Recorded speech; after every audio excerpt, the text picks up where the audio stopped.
el ingeniero Celso Sotomarino Chávez, un connotado consultor en temas de minería y energía, ¿no? Una persona que tiene vasta experiencia, y lo hemos querido invitar esta mañana a propósito que el último fin de semana el Ministerio del Ambiente prepublicó unas normas para recoger comentarios y sugerencias de la ciudadanía al proyecto de decreto supremo que modifica el estándar de calidad ambiental ECAS para el aire, ¿no?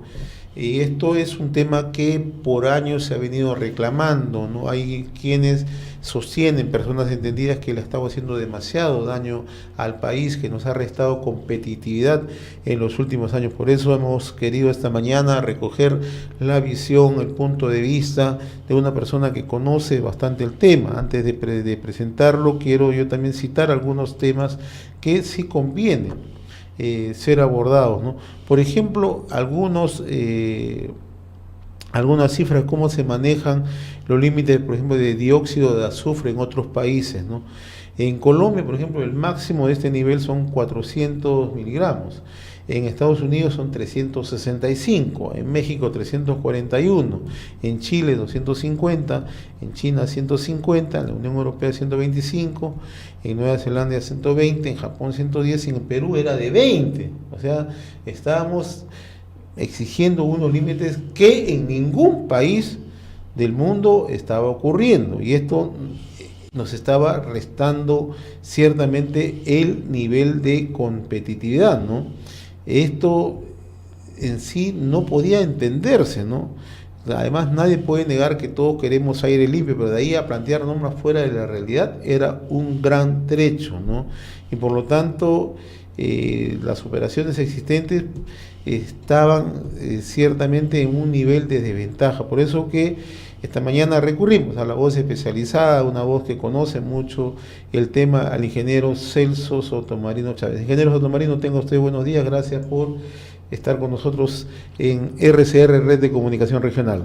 Para mí es un gran placer estar aquí porque hace rato que tenía la esperanza de que esto ocurriera alguna vez en el Perú. Esta es una buena noticia, por lo menos un avance. Sí, claro que sí, porque el señor Pulgar Vidal fue un dilema en mi vida. Su padre, su tío fueron profesores míos, son gente muy querida por mí, y sin embargo la vida me puso frente a un Pulgar Vidal que hacía cosas muy extrañas. Usted se refiere al ex ministro de Ambiente durante el gobierno de ministro del Ambiente. Así sí, es, ¿no? Ajá. Entonces, yo he tenido dilemas con él y choques directos un montón de veces, totalmente contra mi voluntad, pero es que cuando uno va a bajar un estándar, por ejemplo, de 300 a 100, bajar a 200 es muy fácil, a 100 ya es más difícil, a 50, a 20, imagínense que es muchísimo más difícil, más caro, y contribuyó con eso a hacer de la minería, ante quienes son sus enemigos, no sé por qué,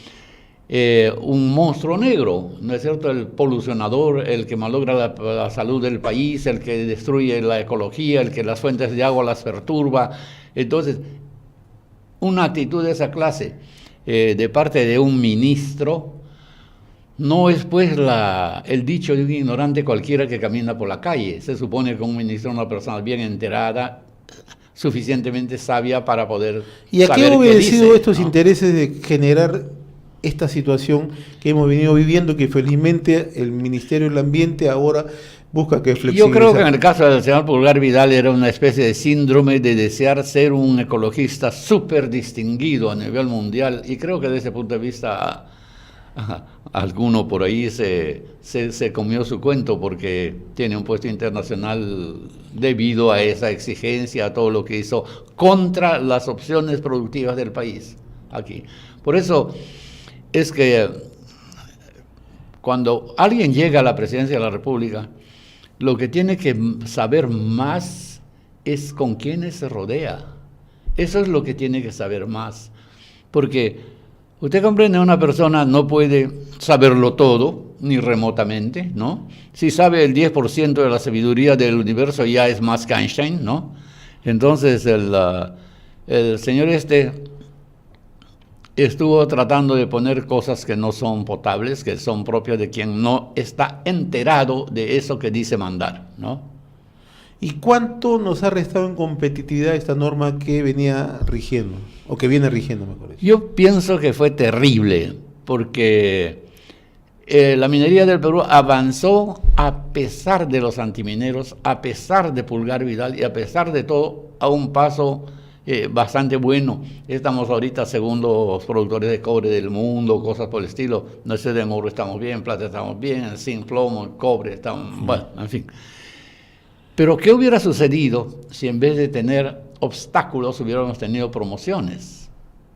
Como porque la minería peruana tenía oídos buenos para escuchar los dichos de la gente cuando le hacían una advertencia: acá estás perturbando algo, acá estás perturbando aquello otro. Entonces la minería ha procurado corresponder a la confianza del país haciendo un trabajo de buena calidad.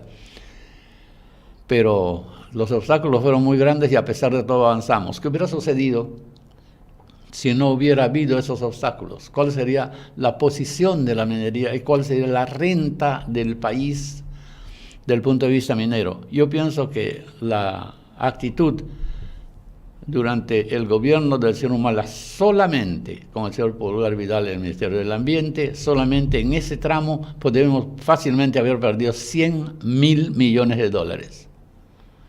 Eso nos ha costado. Eso es el costo de la actitud del señor Pulgar Vidal.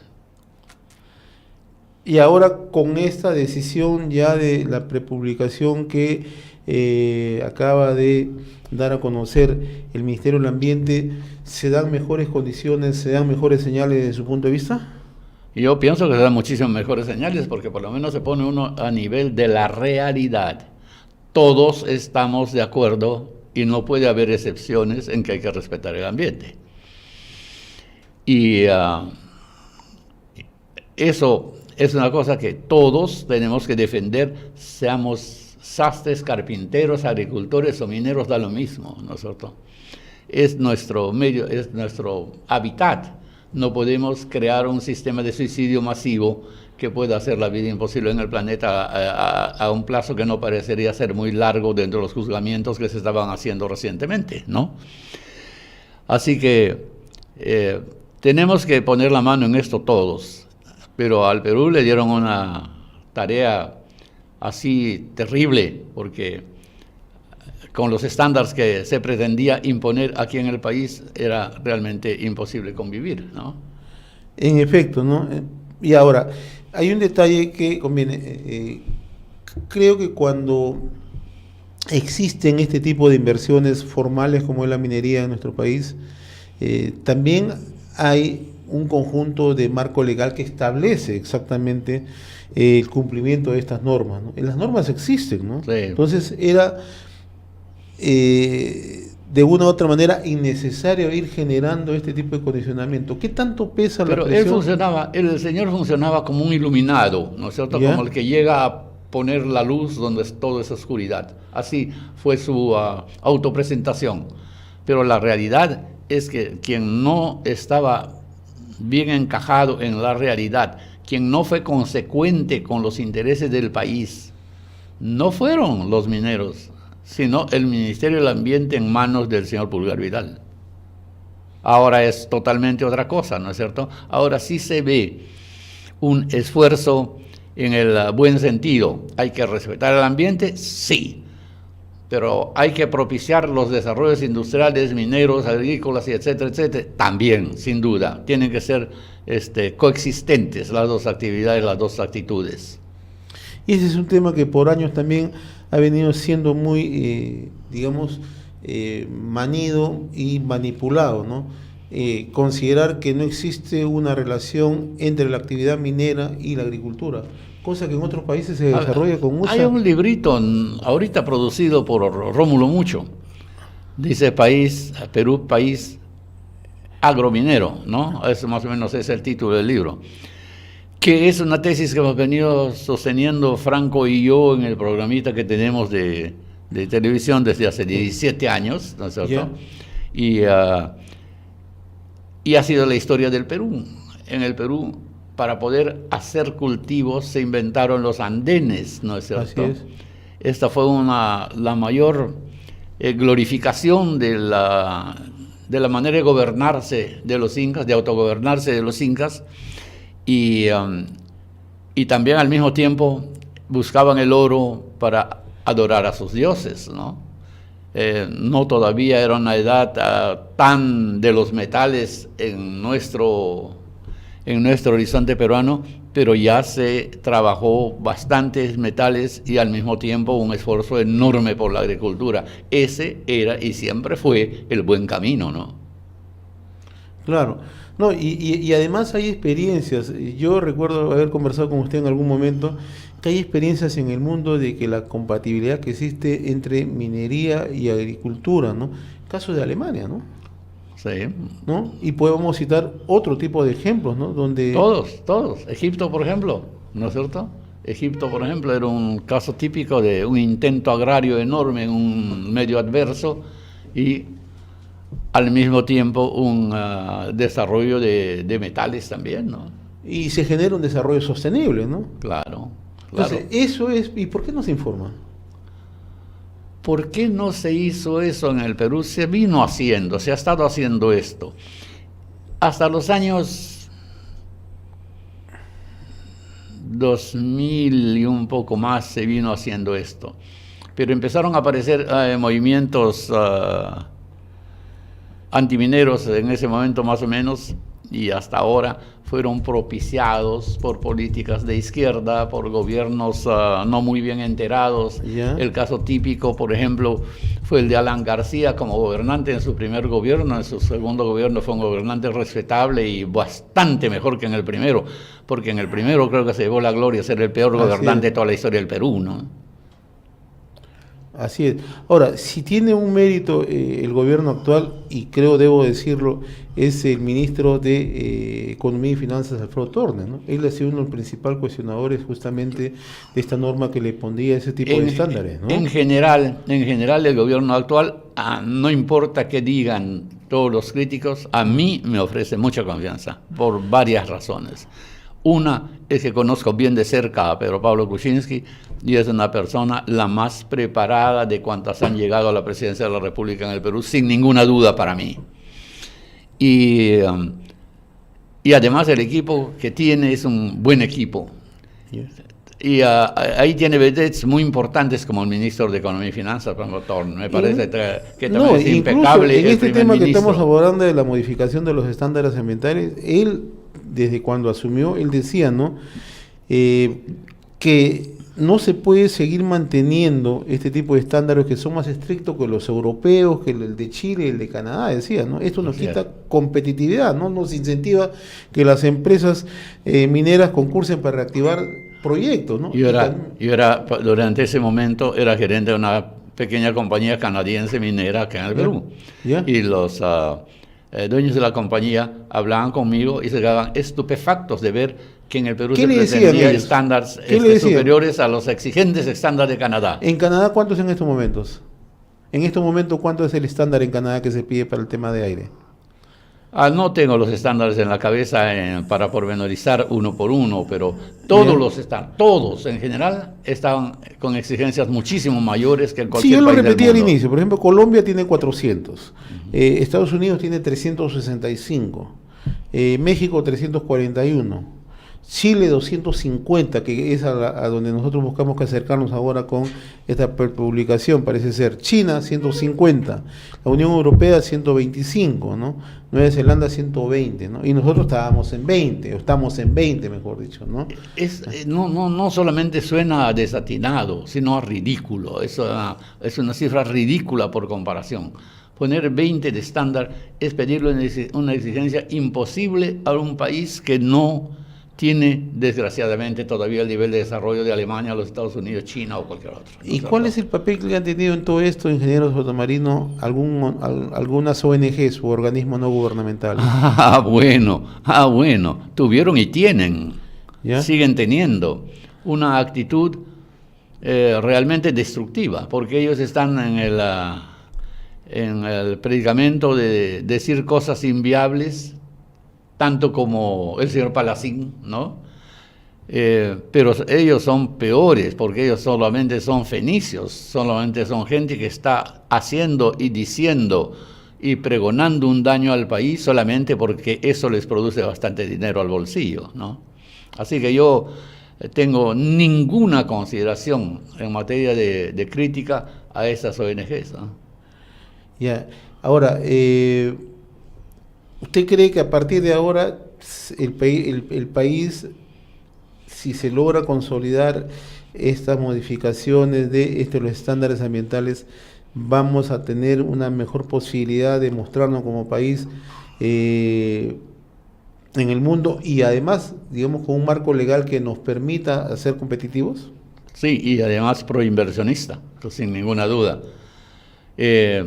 Yo tengo mucha confianza en el desarrollo de este gobierno, por las razones que ya mencioné. Pero además he visto síntomas de que hay correlato, está empezando a presentarse un correlato entre el esfuerzo del gobierno y la respuesta del hombre de la calle. Porque hoy día veo que se anuncia que Kuczynski ha subido 10 puntos cuando hasta acá todo era bajada, ¿no? Empezó en 60, alguna cosa así, y ya estaba ni en la mitad, ¿no? Yeah. Entonces ahora, esto es una buena señal para mí.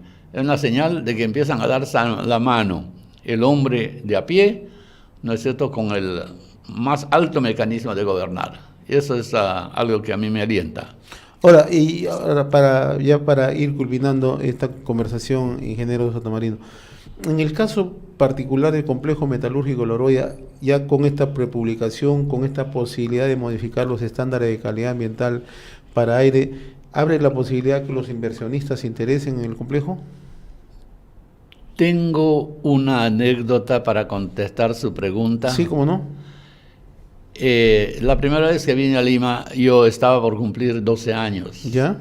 Llegué el 18 de enero a Lima y cumplí 12 años el 15 de febrero, o sea, ahí nomás. ¿Ya? El viaje para venir de Loreto acá en ese tiempo era de lo más complicado. Mío tomó entre 2 de mayo, llegar a Pucallpa. 2 de mayo es un lugar a media distancia entre Pucallpa y Iquitos, más o menos, en plena selva, que fue el lugar de mi nacimiento.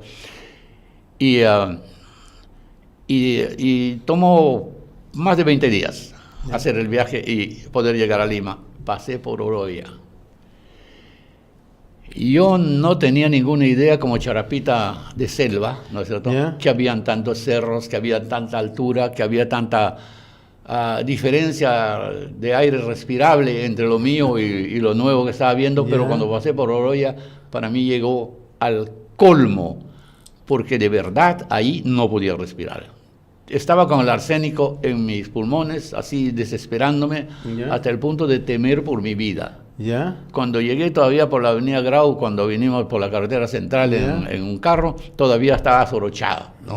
Y sin embargo después, opté por ser ingeniero de minas, para vivir en la altura, para vivir en la sierra y todo esto. Y pienso que la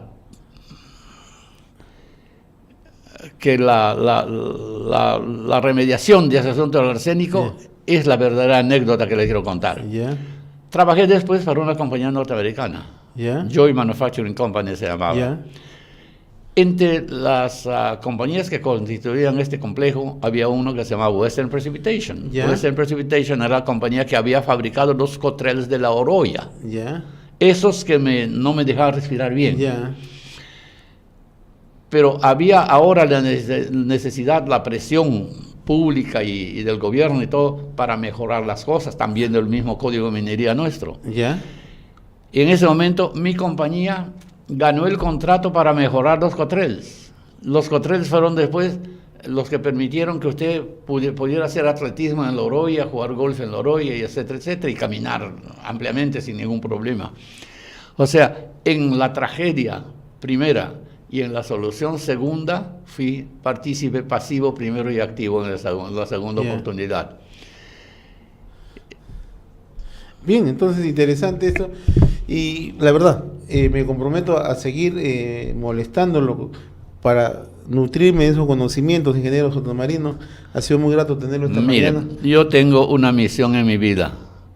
No sé cuánto me queda, 3 meses o 30 años, no sé cuánto me queda No, pero yo siempre tengo siempre 91. lo he conocido como una persona vital. Pero, 91 años, mire. pero la finalidad que yo tengo en este momento es solamente servir a la colectividad peruana, servir a la minería peruana, procurar propiciar todos los desarrollos lícitos que sea posible. Por tanto, yo soy alguien absolutamente dispuesto a colaborar con ustedes en su, No, y en su, además en la su misión vitalidad todas las bueno, veces que quieran la llamarme. vitalidad que usted tiene, ¿no? Porque usted es, creo, uno de las personas más privilegiadas en este país porque ha asistido a ver el movimiento político del país en los últimos años. Y ha visto, usted ha tenido participación política a través del Partido Popular Cristiano, lo hemos visto, usted ha formado parte incluso del Congreso de la República, y siempre lo hemos visto una visión muy abierta, una visión muy país, una visión muy comprometida. Solo que mi interés por el desarrollo del país me llevó al Congreso. Así es. Pero y ahí en ese momento dejé por un lapso de 16 años, fui parlamentario 14 años, Así o sea, es. estuve 16 Así años es. ausente de mi ruta minera. Entonces, cuando quise volver, al final de mi ruta política, ya me encontré con que el escenario habían cambiado, Totalmente los chicos cambiado. habían crecido y ya no había sitio para mí. Yeah. No, pero además con mucha politización y con mucha nivel de desinformación, ¿no? Ajá. Y creo que usted está en esa tarea de informar y de generar, digamos, esa cultura. Así que no me queda mucho más remedio que resignarme a ser un viejo pobre. Así que, pero puedo mirar al espejo sin mirar a nadie ilícito al frente. El espejo de la honradez, que es lo más importante.